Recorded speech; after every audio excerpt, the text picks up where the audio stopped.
Isang magandang araw tungo sa maunlad na pagkatuto. You are currently watching a course discussion on pahinumero.com, ang educational website na dinisenyo para sa mga mag-aral na Pilipino. Dito sa Pahinumero, sumisipol ang pagkatuto.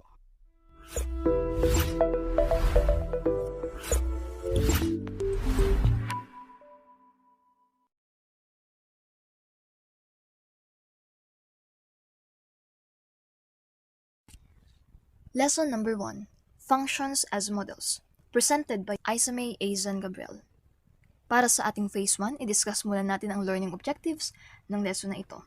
At the end of this lesson, the students are expected to accurately define the independent and dependent variables, define functions, represent real-life situations using piecewise functions.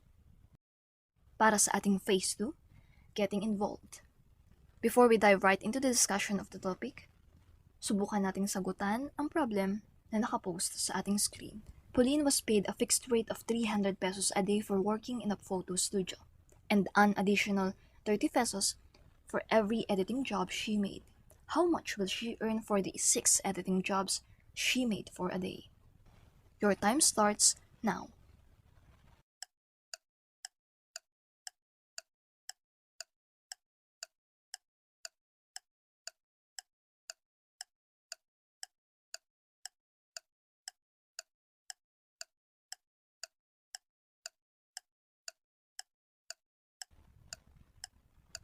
And time's up. So this is the solution. We have 300 ang kanyang fixed rate. So that's constant. We write 300 plus 30 for every editing job she made. So 30x.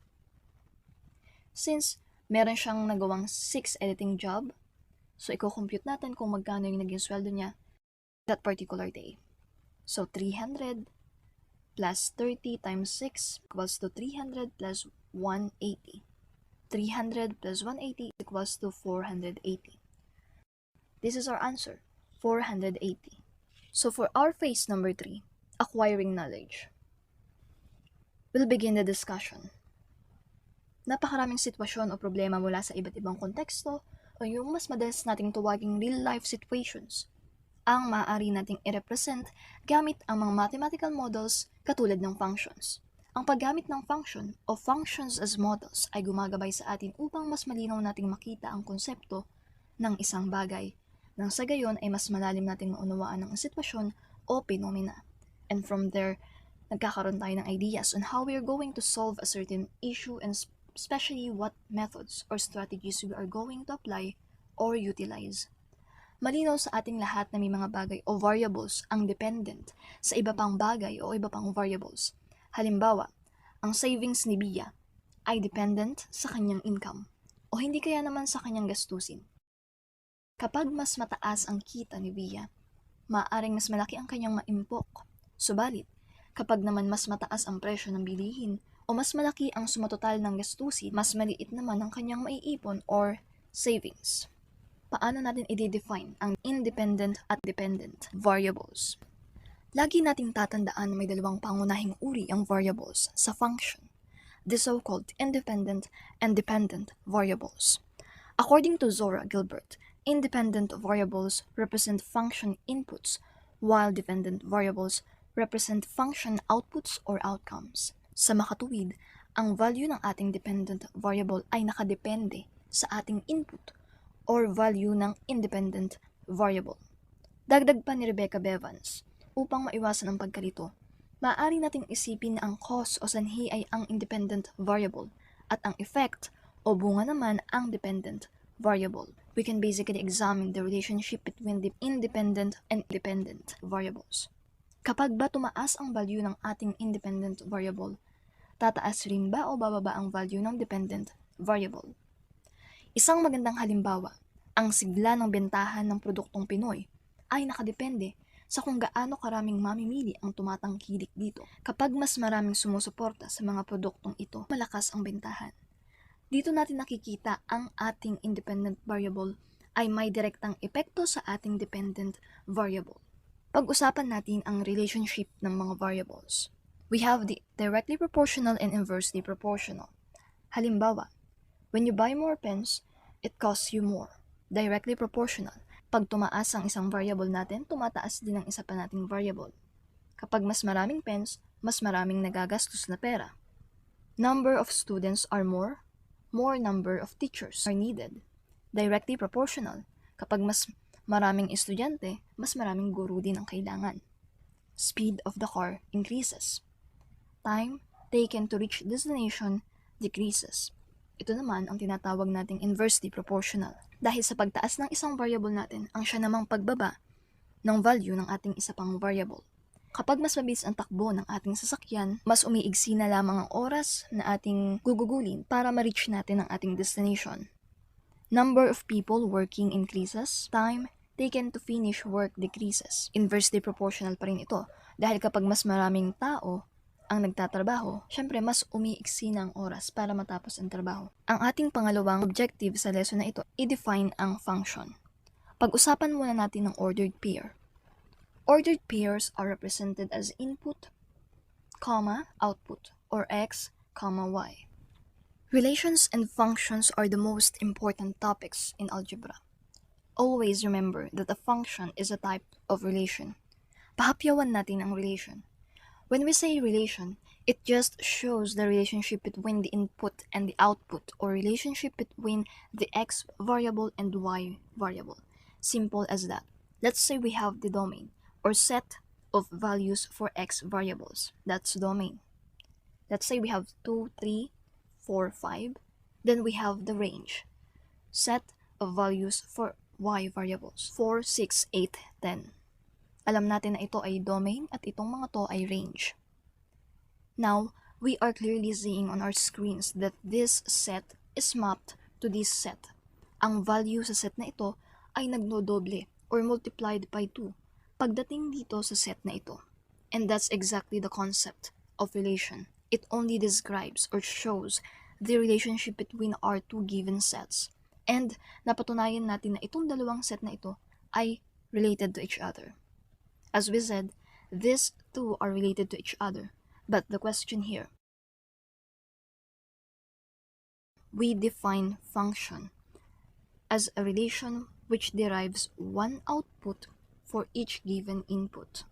Function has a rule that assigns each element x to exactly one and only one element y. Balikan natin ang kanina nating example. Napapansin natin ang bawat input or x variable ay nakamap lamang sa iisang output or y variable. Kaya naman ito ay function. Lagi nating tatandaan, any input has exactly one output. Ulitin natin, any input has exactly one output. And that's function. Pag-usapan natin ang piecewise function. Piecewise function is a function that combines pieces of different equations. Each piece is for different domain or set of x values. Pagdating sa piecewise function, tatandaan lang natin na meron tayo ditong mga sub-functions. Meron tayong conditions or rule kung saan ikinukonsider natin ito sa paglalagay ng value sa ating input. Let's say, we have x is equals to 0. 0 ang i-input natin na value para sa ating x. So, ang gagamitin natin na equation ay yung x squared minus 1. Because 0 lies in the interval of negative 2 and 2. Kapag pinapagamit sa atin ang 3 as input for x, gagamitin natin yung equation na nasa dulo, x plus 1. Since ang condition dito, ang x natin ay mas mataas sa 2 o mas mababa or equal sa 10. At alam natin ang 3, it lies in the interval of 2 and 10. Tayo lamang ang piecewise function. Meron tayong mga sub-functions at meron tayong ikinukonsider na interval para sa ating domain. Ngayon na malinaw na sa atin kung ano ang function at piecewise function, dadako na tayo sa pangatlong objective ng ating lesson. Ang i-represent ang mga real-life situation gamit ang piecewise function. Tandaan natin na merong 4 na simpleng steps para mag-represent ng real-life situations using functions. Una, what is asked, what is given, what operation to be used, And lastly, we write a number sentence. Example number 1. Give a function c that can represent the cost of buying meals if a meal costs 40 pesos. First step, what is asked? Represent the cost of buying X meals, wherein each meal costs 40 pesos. What is given? 40 pesos cost of each meal. What operation to be used? The operation to be used in this case is multiplication. Yung total cost natin ay equals ng cost per meal times number of meals. Alam natin na yung ating cost per meal ay 40. So, pagdating natin ng ika-4 na step, write a number sentence. We let X be the number of meals and 40X be the total cost. Since ang each meal nga natin ay 40 pesos, i-multiply natin yung 40 dun sa ating number of meals, which is X, to know the cost of meals. Gagamitin natin na function name dito ay c of x, dahil sabi dito sa ating problem, give a function c that can represent the cost of buying x meals. So c of x equals to 40x, where x is the number of meals. At ito na ang representation natin. Paano naman kung gagamit tayo ng piecewise function? Basahin po natin ang ating situational problem. Ray visits a famous bakery to buy his favorite pasalubong, Hopiang Monggo. The owner offers a special discount for their 3rd anniversary. A box of hopia costs 50 pesos, but if a customer avails 5 or more boxes, they will only cost 40 pesos per box. Now, using the steps that we discussed a while ago, subukan nating hanapin ang piecewise function ng scenario na ito. First, what is asked? We are asked to create a piecewise function for the cost of Hopiang Monggo. Number 2, what is given? So we have two conditions. Condition 1, 50 pesos per box kung mag-a-avail ang customer ng less than 5 box. Condition 2, magiging 40 pesos na lang per box kung mag-a-avail ang customer ng 5 or more boxes. Number 3, what operation to be used? Of course, we have to multiply. Multiply the number of boxes na na-avail ng customer doon sa price. Number 4, write a number sentence. So we have two conditions.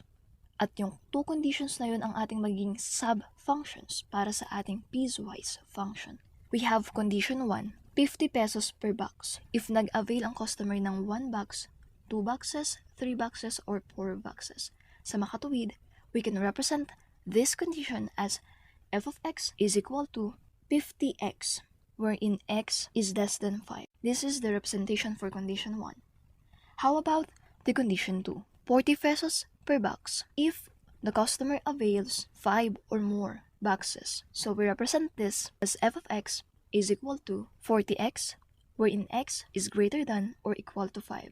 And this is our piecewise function. So, kung mag-a-avail si Ray ng 6 boxes, that will be 40 times 6. Kung 3 boxes lang ang kanyang i-avail, that will be 50 times 3. So, that's how this function works. Ngayon, ikaw naman. Phase number 4, applying knowledge.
Edgar works as a helper and vendor in the market. He earns a daily wage of 200 pesos and an additional 2 pesos for every piece of tomato being sold.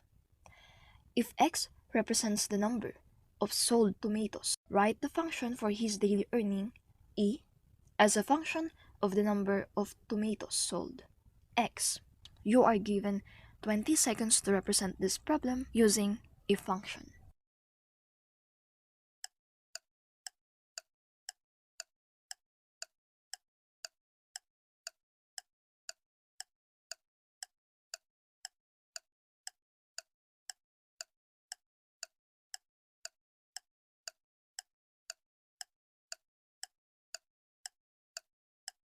Time's up. So here's the solution. Ipe-perform natin ulit yung 4 na steps para mas maunawaan natin kung paano tayo nag-end up sa ganong representation. Number 1, what is asked? So we are asked to write a function representation for Edgar's daily earning. Number 2, what is given? His daily wage is 200 pesos. That's constant. And additional wage, 2 pesos for every piece of tomato sold. Number 3, what operation to be used? Multiplication.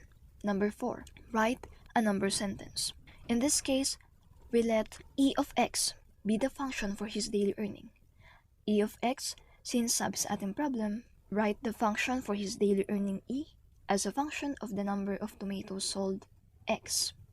Next, 200 is his constant daily wage, and we let x be the number of tomatoes sold. So we have his daily wage is equals to 200 plus additional wage. This is 2 multiply by x, or number of tomatoes sold. That's why ang ating function, e of x, is equal to 200, that's constant, plus 2x. And this is the representation of Edgar's earning. Next, second scenario. The store owner told Edgar he can earn 3 pesos for every piece of sold tomato, if and only if he can sell 40 or more tomatoes each day. Otherwise, his additional wage remains 2 pesos per piece of sold tomato. Create a piecewise function for Edgar's daily wage.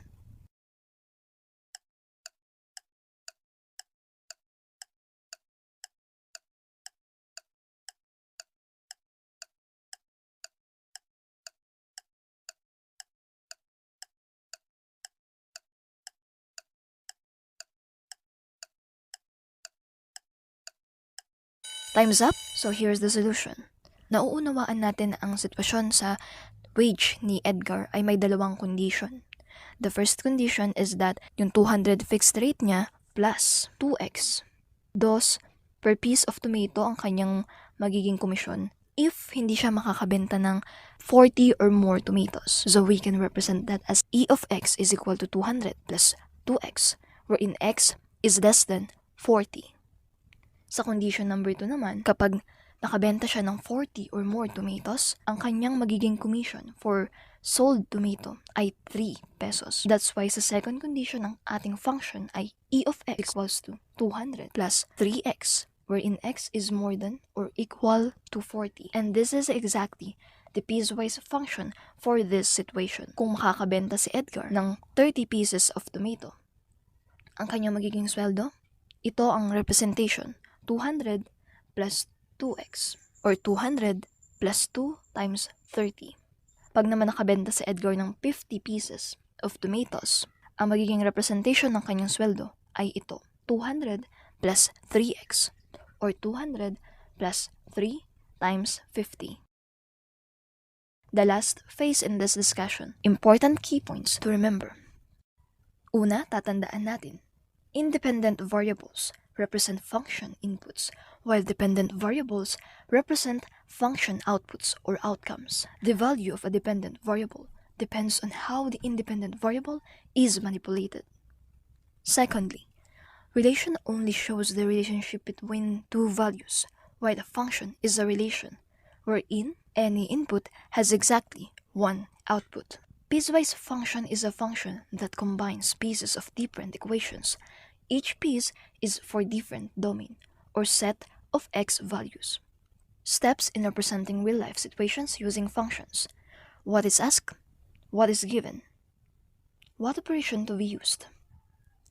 Write a number sentence. And there we have it. Dito natatapos ang ating discussion sa lesson na ito. So we have here a quotation. The essence of mathematics is not to make simple things complicated, but to make complicated things simple.